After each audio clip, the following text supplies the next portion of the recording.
Enquanto isso, a tensão militar entre a Venezuela e os Estados Unidos está cada vez maior com a chegada de navios americanos à América do Sul. Nosso convidado agora é o doutor em ciência política e professor de relações internacionais, José Souza, mais uma vez participando da programação da Jovem Pan. Bem-vindo, professor. Boa noite. Boa noite, Tiago. Um prazer falar com você. Prazer é nosso. Bom, professor, como que é possível compreender esse movimento que faz o presidente Donald Trump? Porque muita gente fala que o pano de fundo é a questão comercial, a questão do petróleo da Venezuela, mas é também uma forma de intimidação, professor. O que é possível esperar desse movimento? Porque não se fala, né? A comparação do poderio militar entre um país e outro é algo discrepante, não é, professor? Com certeza. São países de capacidades militares discrepantes. Eu acho que é um pouco da junção, da discussão que vocês estavam fazendo justamente agora há pouco, né? Como que a região está articulada em relação a uma série de sensibilidades e vulnerabilidades fronteiriças relacionadas a narcotráfico e outras atividades aí, e ao mesmo tempo uma demonstração de força por parte dos Estados Unidos. Assim como Donald Trump tem feito em várias outras áreas, e o tarifaço, por exemplo, é uma delas, né, por assim dizer, essa questão sobre uma possível ameaça à Venezuela, uma possível demonstração de força à Venezuela, vem no bojo dessas ações e demonstra interesses dos Estados Unidos em relação à própria Venezuela, mas também em relação a toda a América Latina, e o tarifaço no Brasil também demonstra isso. Então, é uma política de poder por parte dos Estados Unidos, bastante ligada à personalidade do Trump, à forma com que ele trata e com que ele faz política externa para os Estados Unidos, e que não é absolutamente estranha do ponto de vista histórico. Nós tivemos outros momentos nos quais os Estados Unidos se projetaram na América Latina de uma maneira bastante intervencionista, por assim dizer. Então, isso não é absolutamente estranho para nós, porém, no período recente aí, existem elementos novos, e também é algo estranho de se ver no século XXI, mas a gente parece estar retornando aí a uma política de grandes potências que foi feita justamente em outros momentos históricos. Professor, vou trazer os nossos comentaristas. Próxima pergunta de Dora Kramer. Dora? Boa noite, professor. Essa manobra militar dos Estados Unidos, ela visa, na sua visão, o objetivo dela é a Venezuela, ou isso tem um objetivo mais amplo, uma intimidação à região toda ou a alguns países? E se for essa a segunda hipótese, na sua opinião, por que isso?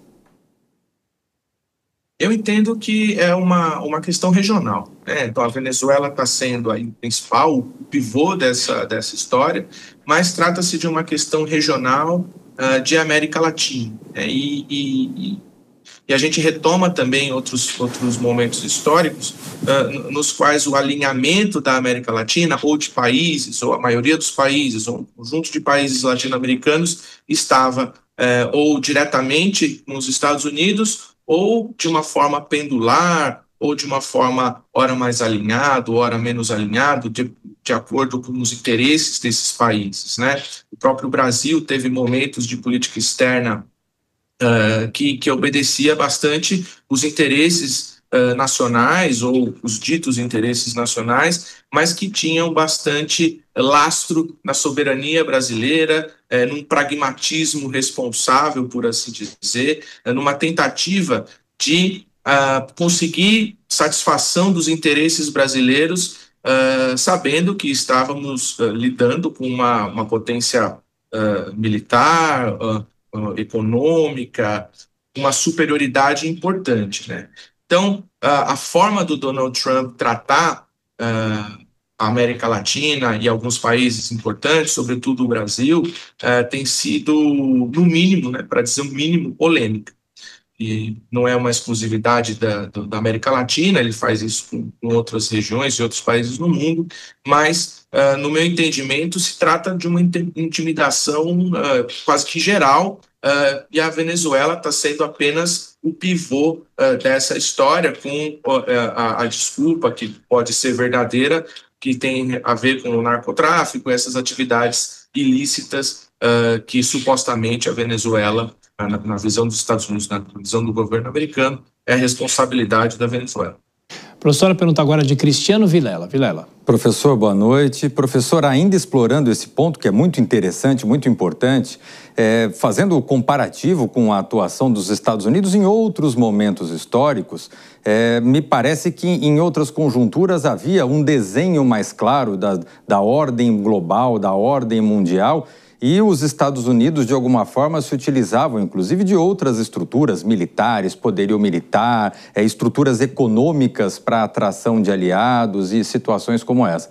Nesse contexto agora, talvez sem o uso de uma estrutura militar efetivamente falando e também sem a concessão de eventuais benefícios a aliados, esse tipo de situação que está sendo promovida pelo governo atual pode acabar fazendo com que determinados países da América Latina acabem caindo no colo, por exemplo, da China, do antagonista dos Estados Unidos na atualidade? Essa é uma hipótese bastante plausível. É curioso que, justamente na sua fala, a gente consegue ver que os Estados Unidos, o Donald Trump, eles estão, de certa forma, virando as costas para o multilateralismo, né, conhecido aí nas últimas décadas como multilateralismo. E a criação desse multilateralismo, ela não foi necessariamente algo planejado, algo desenhado com bastante cuidado, né? Ele foi sendo feito ao longo dos anos, sobretudo no pós-Segunda Guerra Mundial. A gente tem todo o período de Guerra Fria, e depois da Guerra Fria teve vários elementos aí agregadores nesse desenho multilateral. Mas, independente desses desdobramentos, o fato é que os Estados Unidos foram grandes arquitetos desse modelo. E agora os próprios Estados Unidos estão deixando esse modelo de lado. E isso chama bastante atenção.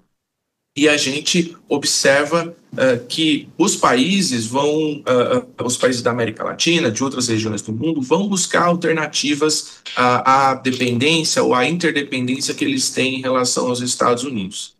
Essas alternativas, elas não são acionadas imediatamente, elas não conseguem se mudar o eixo das relações ou os principais eixos das relações entre países de uma hora para outra, mas com certeza a China se torna uma alternativa aos Estados Unidos, já vem de antes, né? As mudanças do ponto de vista da história, a gente observa mudanças que não levam 1 ano, 2 anos, 10 anos, né? Levam muito mais tempo, mas a China vem se mostrando como essa alternativa. A gente não sabe se o movimento dos Estados Unidos vai conseguir retomar um pouco da proeminência norte-americana em relação a ser aí a principal referência do sistema internacional, ou se ele vai acelerar uma espécie de derrocada, de perda de referência dessa centralidade dos Estados Unidos.